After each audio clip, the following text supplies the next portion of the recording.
Cloud beats. Dig this. Check 'em out, they steady. That's that. Ooh-wee. Check 'em out, they steady. That's that. Ooh-wee. Check 'em out, they steady. That's that. Ooh-wee. Check 'em out, they steady. That's that. See, I never seen a place quite like this before. I done been to a hole in the wall. They don't put 'em like this no more. DJ playing that song. He got 'em stepping. Sit the whole damn club down back. And a few more left to get in. When I look down to the floor, and they moving so smooth, Lord, I could not help myself. Next thing I know, I jumped in line and ooh-wee. Check 'em out, they steady. That's that. Ooh-wee. Check 'em out, they steady. That's that. Ooh-wee. Check 'em out, they steady. That's that. Ooh-wee. Check 'em out, they steady. That's that.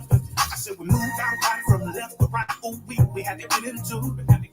All them people just popping them things, moving like they're in the groove. People dancing everywhere, smoke filling the room. See now, it's a hell of a party tonight. Go ahead and let your body move. Let your body move. When I look down to the floor, and they moving so smooth, Lord, I could not help myself. Next thing I know, I jumped in line and ooh-wee. Check 'em out, they steady. That's that. Ooh-wee. Check 'em out, they steady. That's that. Ooh-wee. Check 'em out, they steady. That's that. Ooh-wee. Check 'em out, they steady. That's that. Alabama. They steady. That's that. Mississippi. They steady.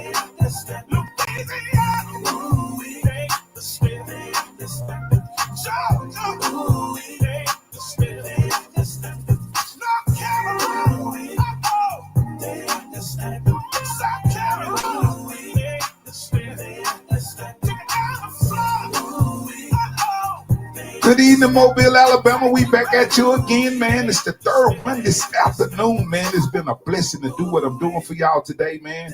We got the great Spiro in the building, man. He's a former judge in the great state of Alabama. He born and raised in Dalton, Alabama. He went to law school at the University of Alabama. Family man, loves to eat barbecue. And we need to find out his vision for this great city we call Mobile. So, man, without further ado, because I ain't going to touch that first name, we just going to say Mr. Spiro, and I'll let him handle all the rest. He been on the campaign trail. He wasn't able to change clothes. He drank plenty of water. And I thank y'all so much. Please share the page and share it with a friend that's interested in this candidate. And please, if you're on YouTube, give me a thumbs up and a subscribe. We'd greatly appreciate it. Without further introduction, Mr. Superior, thank you. How you doing, Bob? DJ Lowe, appreciate you having me today. Man, good. I'm good. A little hot. You see, I've been getting some sun out there. I've been outside. Yeah.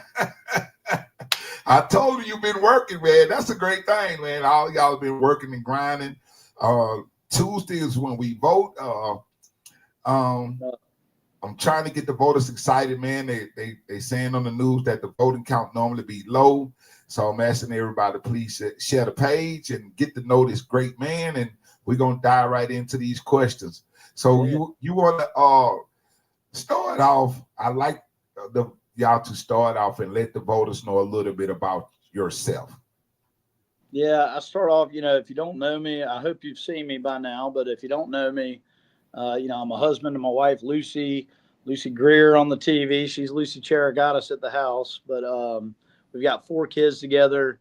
My kids are, I've got 2 10-year-old boys, twins, 2 girls that are 8 and 5. They're going to be in school here for a long time. So I want to make sure we're building a strong city for them to be safe and happy and thrive in, just like every other child that calls Mobile home. I am a barbecue restaurant owner, small business owner. Took that over when my dad passed away, and just been honored to keep his legacy alive by keeping the doors open, and proud of what we've done there. And then I've served Mobile County for about 11 years as both a prosecutor and judge. Most recently as judge from 2018 to just January of this year. I had to leave that job in order to run for mayor, but I just saw an opportunity to change my city, to make sure our city continues to grow, continues to thrive. And I just knew I could do more. I enjoyed being a judge. I loved it. I'm honored to have served in that role. But I'm looking forward to being your next mayor, Lord willing. Yes, sir. About your judgmentship, some seen the commercial that you ran about your dad had to defend himself. Some got offended by the commercial.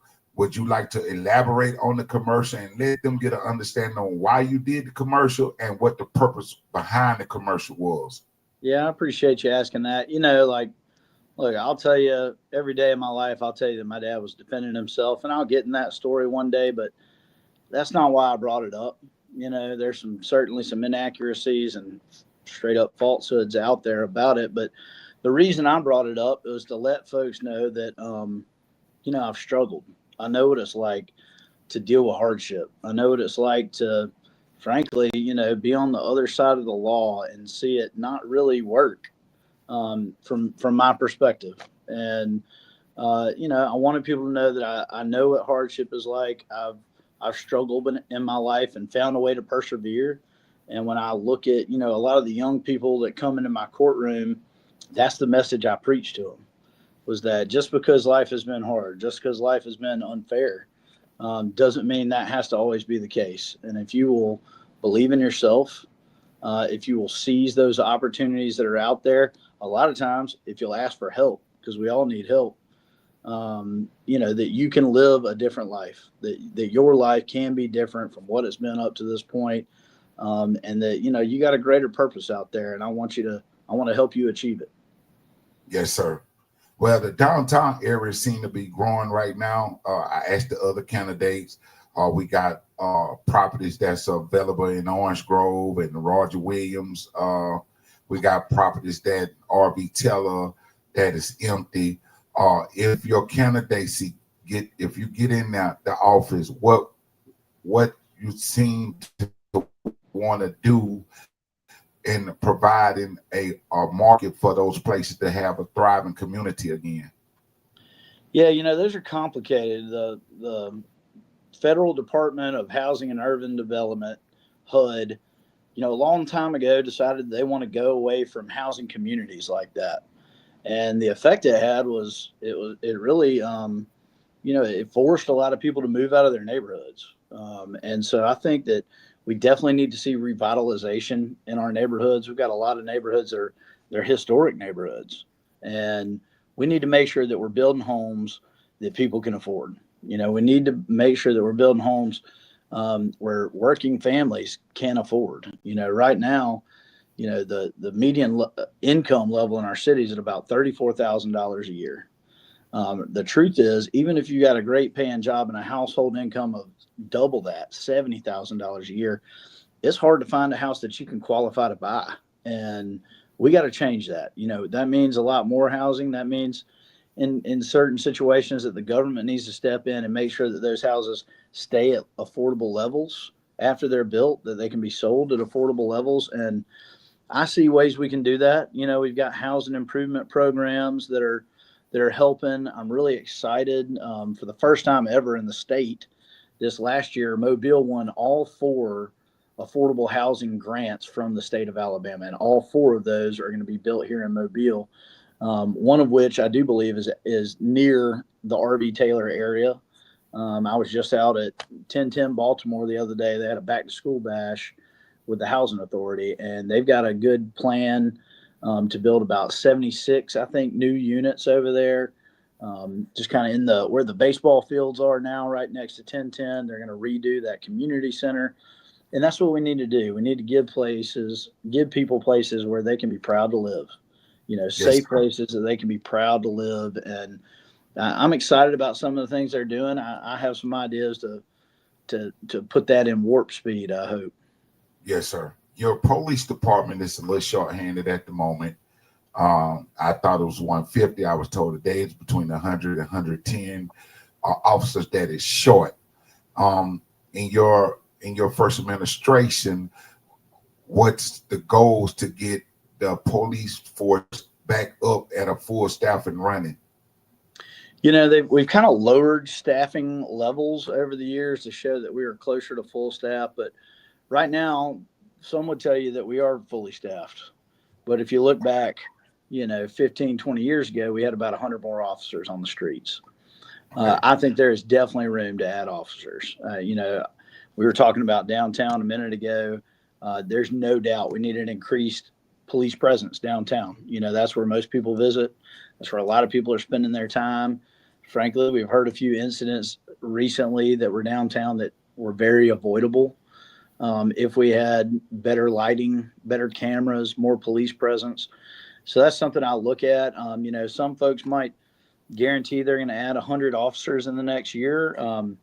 Good luck with that. I'd love to be able to wave a magic wand and make that a reality. But the truth is, it's hard to find people that want to be police officers these days. Our academy can really only handle 20 to 30 officers at a time. It takes time to add officers, but it is something that I look to do steadily over time. We got to make sure that our budget, is fully funded. We got to make sure that both our pension plan for our officers and our budget can fully cover those officers we need. But there's no doubt we need to increase numbers. Yes, sir. Stepping into office, as we get ready to vote, what would your first 100 days consist of you doing? What's the first 3 things or 4 things that you got written down that you coming in to knock out the park? That's a great question. One of the very first things I will work on is our public transportation system. It is something that has come to a head over the last year. I really want to revolutionize public transportation in our city. We have a system right now that it works for some, but not that well. We've got very few people riding it. We got to make sure we're taking care of the people that need it the most. But for it to be successful, it needs to be an option for everybody. And the only way that's going to be the truth is if it's more regular, more reliable. We can't have people waiting in the rain or in the sun for an hour and a half without even a bench or a cover to sit under. We need to do a lot with our public transportation system. So that's top. That's one of my top priorities. From a policing standpoint, I think we need to hone in on gun violence.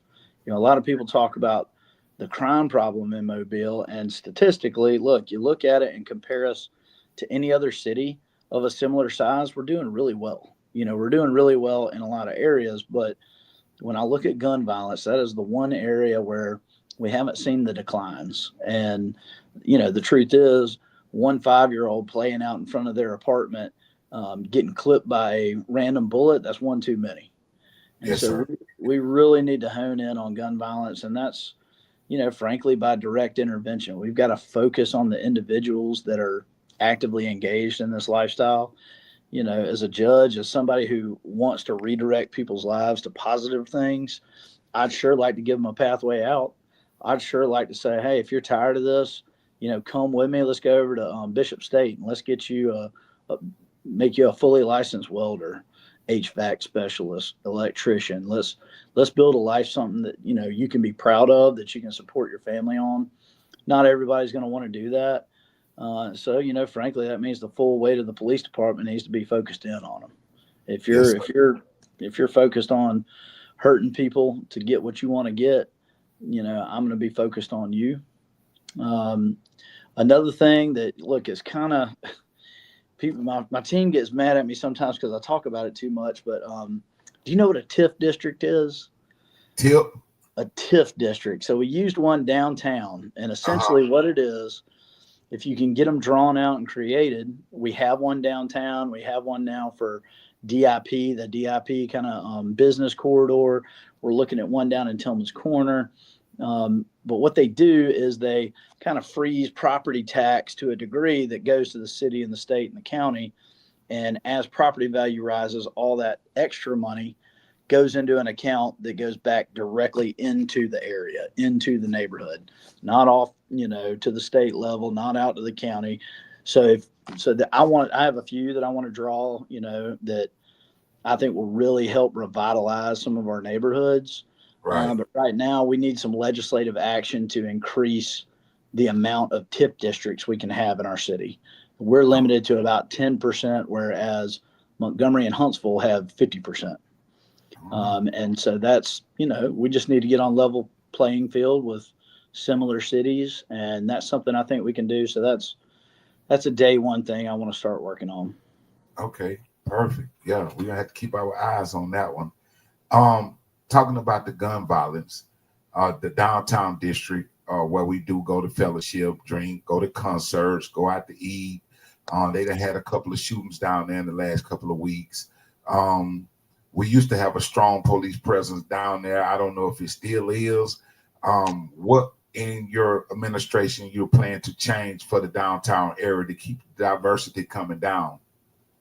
Yeah, I mean, it's just such a huge draw, not just for our people that live here that are wanting to have a good time, but people from out of town. That's one of the main places they're going to visit.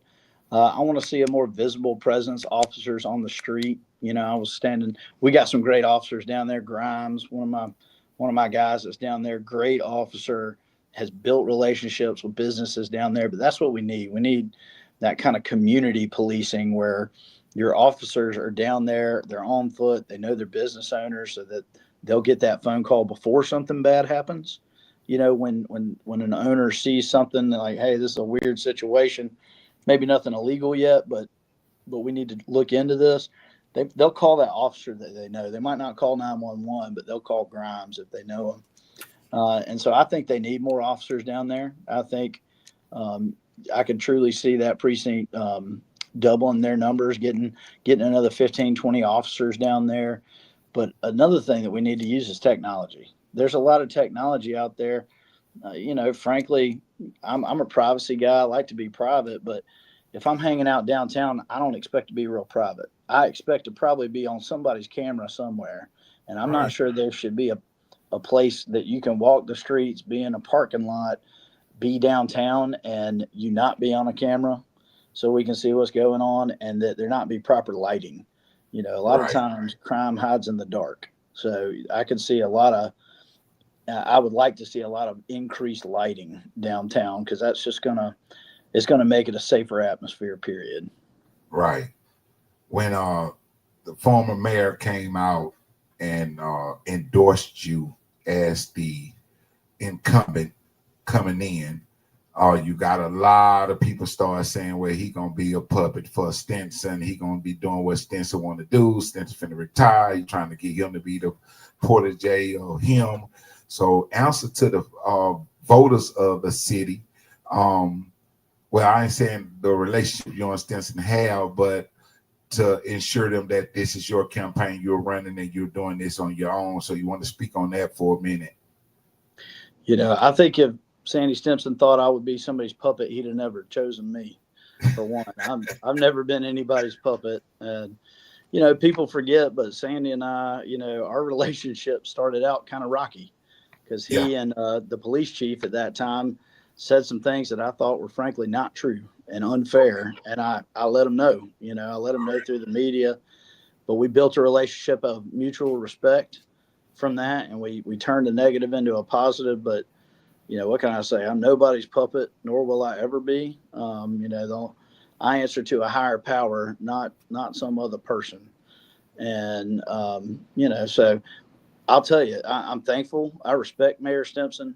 From a financial standpoint, this city is in so much of a better place today than it was when he took over. We've seen growth, especially economic growth. And we now have a budget where it's time to connect the progress of Mobile to all Mobilians. We need to make sure that everybody in this city can feel the good things that are happening in Mobile, that it benefits their lives, not just some, but all. And and that's why I started talking about public transportation, connecting our city, connecting Mobilians to Mobile jobs. We're adding a lot of jobs, and I want to see a lot of homegrown workers getting those jobs, good, high-paying jobs. And I really want to see that money coming back into our neighborhoods.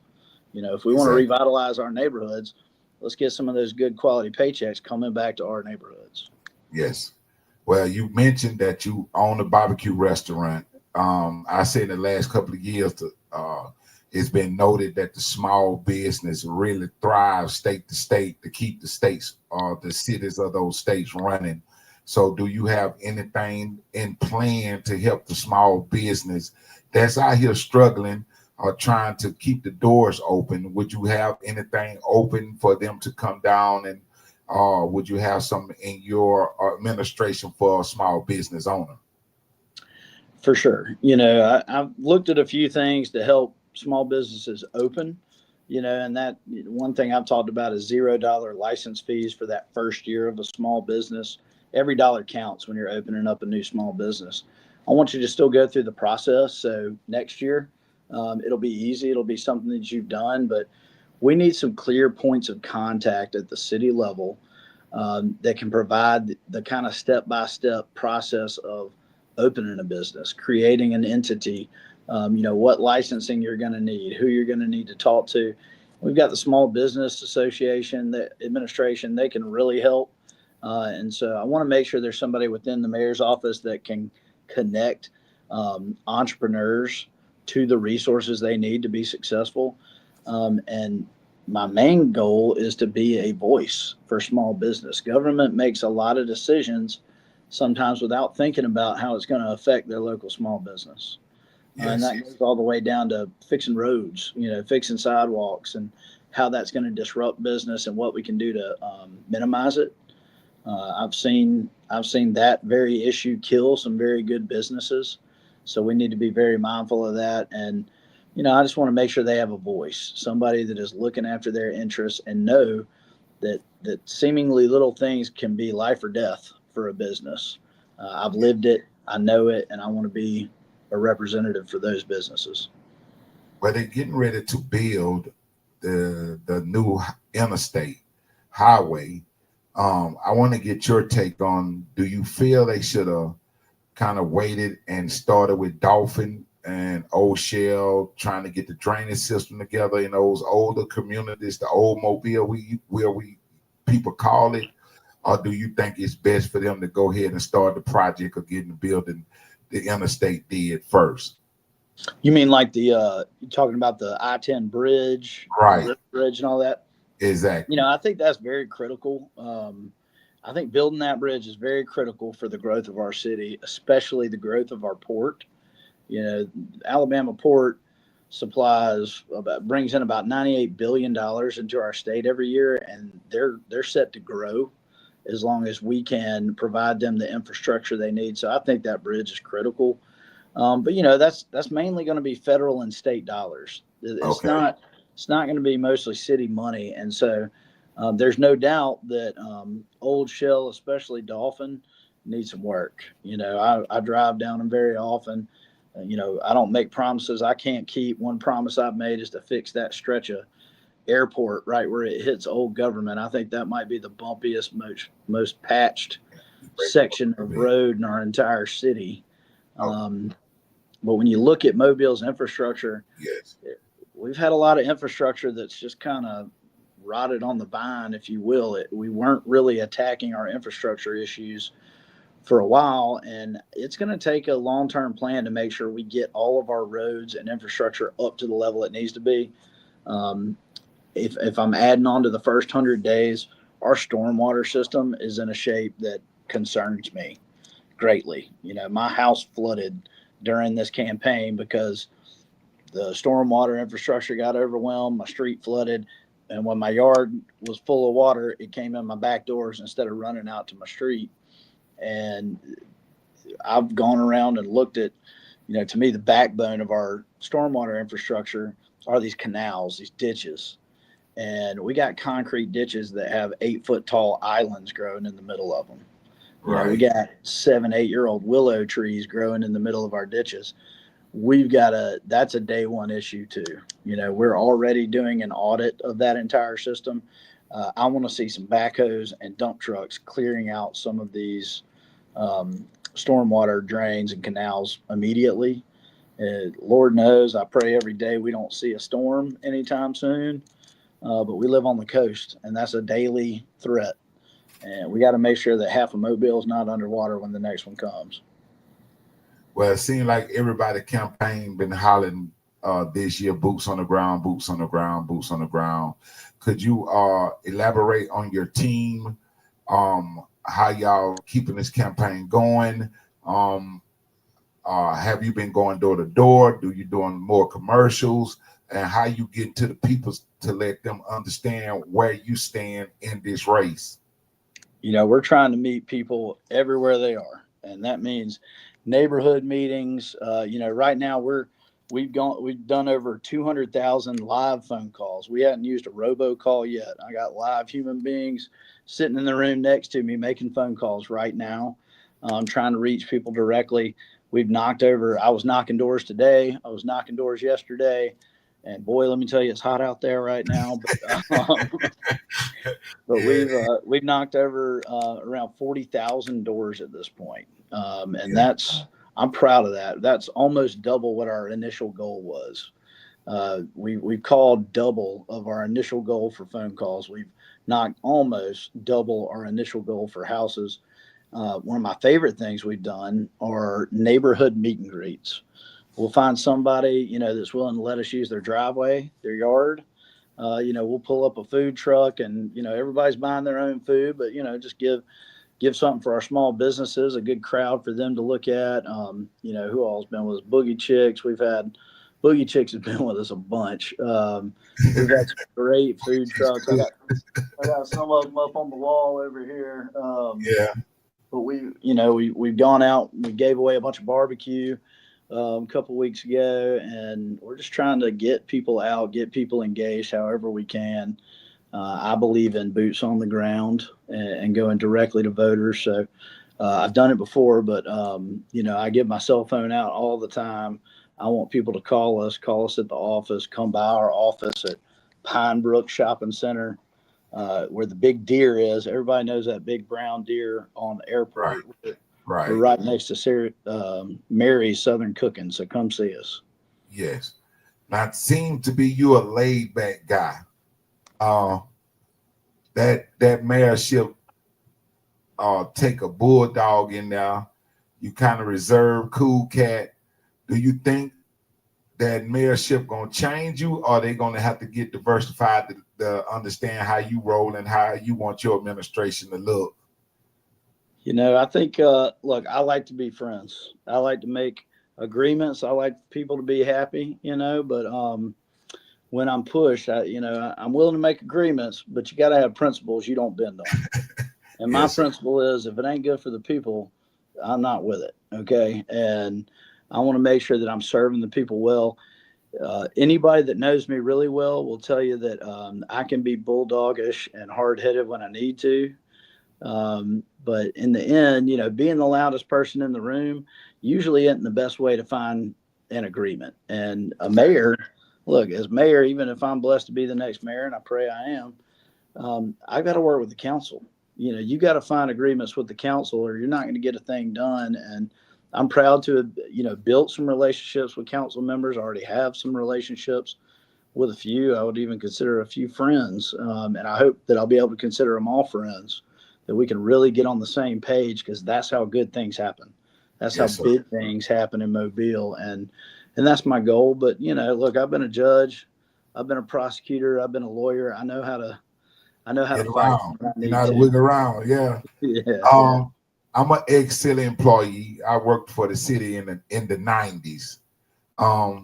When we get new mayors in, city councils in, when it's time for a pay raise or a pay increase or insurance or retirement plan, first and foremost is the fire department and the police department. So as an ex-city employee, I know how hard it is to make it navigate to stay on your job.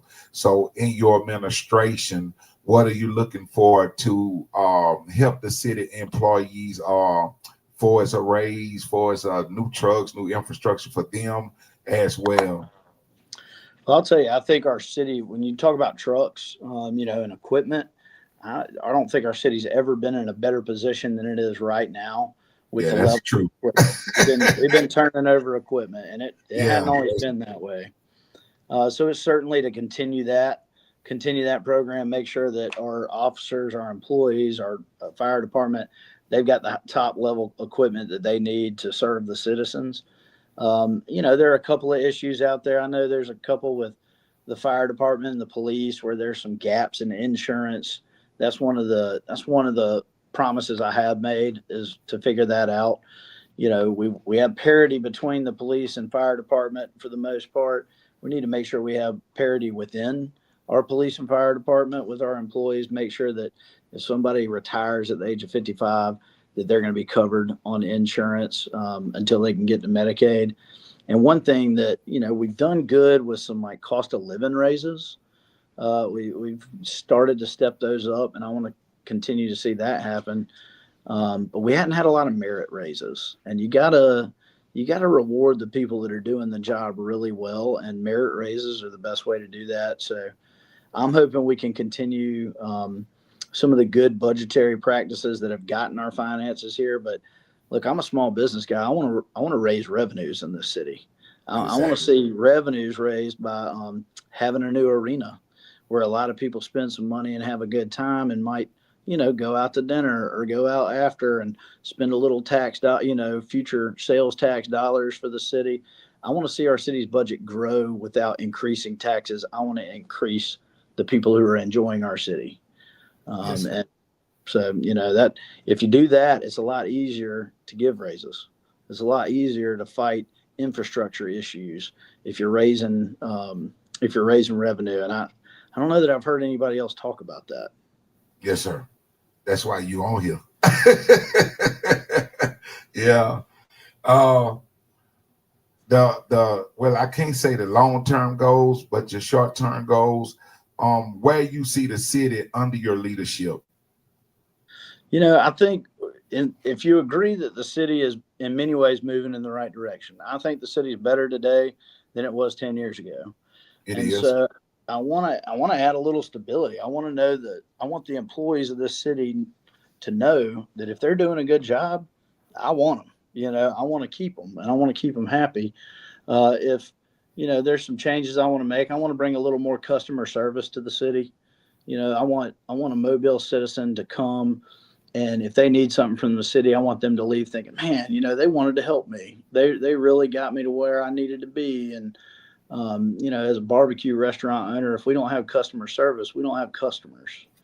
And with all the building and improvements we need in our city, we need people to want to build in our city, and we need to make it as easy as we can, cutting red tape. But, where do I see the city under my leadership?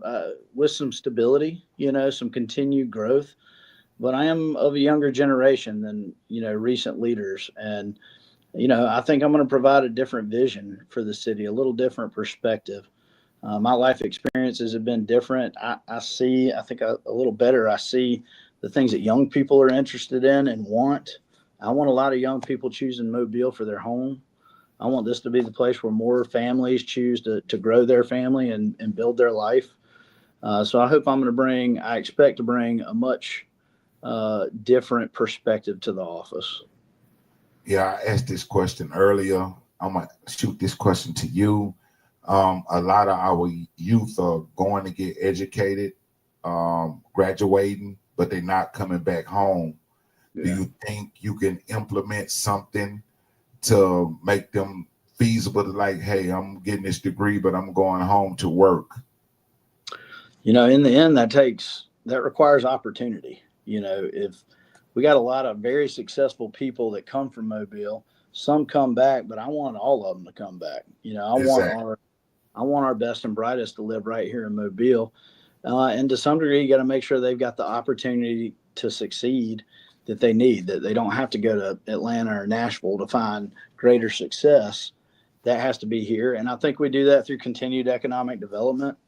I'm excited about, I think this downtown airport can really revolutionize business in Mobile. We got a lot of businesses out there that they're flying in and out during the day. I want to attract regional and corporate headquarters right here to Mobile, so we have some of those white collar jobs, if you will, that we have more opportunities, for our young people to come back to. That's what we need. And, when I was looking at becoming at running for this job, that was one of the things I thought about. I got a lot of little kids, and they're going to be in school here for a while. But, on a selfish note, I want my grandkids to grow up around the corner. I don't want them growing up out of town, a plane flight away. I want them right around the corner. So we got to make sure we build a city where people can thrive, where people can really achieve their highest level of success. And that's by bringing in the jobs that they want, the entertainment they want, building the quality of life that people are looking for. Yes, sir. The voters are in. The reason I built this platform, because as of talking to the community, a lot of people was on the fence. I thank you so much for coming in. I'd like you to take this moment to let the voters of Mobile get to know a little bit about you and how your administration will run before you leave off the air. Yeah, well, look, DJ Lowe, I appreciate you opening this up. I appreciate you giving me an opportunity to talk to the people and the people an opportunity to come, find out some information. But if you know anything about me, know that I'm a man of faith, and that means I believe in doing the right thing. It means I believe in telling the truth, and it means that I love my neighbor no matter who they are. I think those are the rules, and they're pretty easy to follow if you're committed to them. So those are my principles.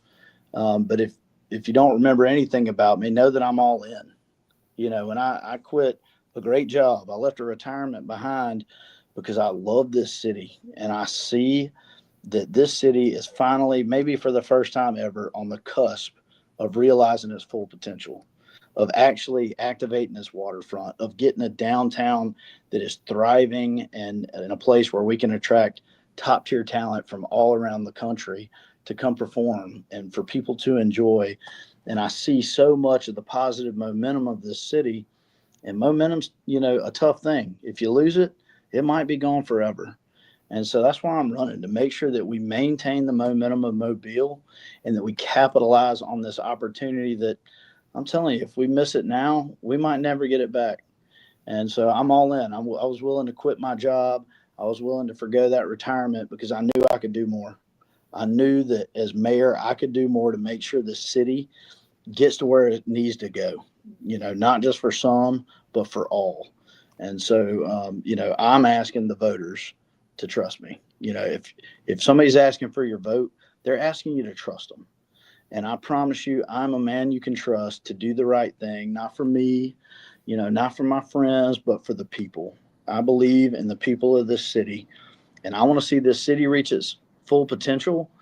But I believe that will never happen if I'm not helping every Mobilian reach their full potential. So if you vote for Spiro Cheriogotis, that's who you're going to get. I'm going to have an open door. I want to engage with our community and make sure I'm providing the things our communities need. Yes, sir. Thank you so much for your time tonight. I greatly appreciate it. I know you've been working all day on a Sunday. I greatly appreciate it, man. Good luck to you Tuesday. The voters are here. They listening, and we greatly appreciate you for coming in. And good luck as well, man. And I'll talk to you later. All right, DJ Lowe, don't let me get off here without asking you for your vote too. I'm asking everybody for their vote, and I'm asking you for yours. I got you, man. I greatly appreciate it, man. And I'm not on the fence, but I'm going through the process. So, I appreciate it, and good luck to you and your family. Tell them thank you, and man, you enjoy it, and good luck as well. And I hope we can do this again as a winner, so we'll know. I'll have to call you and get you back on. I'm here for it. I love that. Well, I appreciate the opportunity. Hope to see everybody out at the polls on Tuesday. Yes, sir. Thank you again. Ladies and gentlemen, y'all heard it for yourselves. The reason I did this because we got a problem with people going out to vote. You got to go vote. I've been telling my kids that since they was old enough to vote. If you register to vote, they need you to go vote. I thank y'all so much. I got one more tonight, and that's Samantha Ingram. She will be at 7:30, and that'll be it. We did we did 3. We got 1 left, and that was the great Spiro. I thank y'all again, man. God bless. I'm hoping I'm helping y'all. The ones that's on the fence, the ones that want to vote don't know. Y'all got to talk to the candidates. There's only 2 I hadn't talked to. and I'm on the phone trying to get them tomorrow as well. It's been great, man. Mobile, we love you. We do this for a reason. And thank y'all again. I hope y'all come back at 7:30. That'll be District 2. She's running in District 2. And you just talked to one that's running for the mayorship. So it's an exciting race. And the mayorship is 4 candidates that's running. Standy Simpson is retiring, so they're not running against Standy. And it's a wide open seat. And man, I tell you, it's been a wide open race. So and they need you to vote. Nothing is possible without the votes. They definitely need y'all to get in and do what y'all do best. Y'all done heard 3 of them here already. So I hope I'm helping y'all out best I can. And we'll be back at 7:30. And I greatly appreciate y'all again. And the day been an amazing day, man. We've been running them all day. So thank y'all so much. And I'll see you back at 7:30.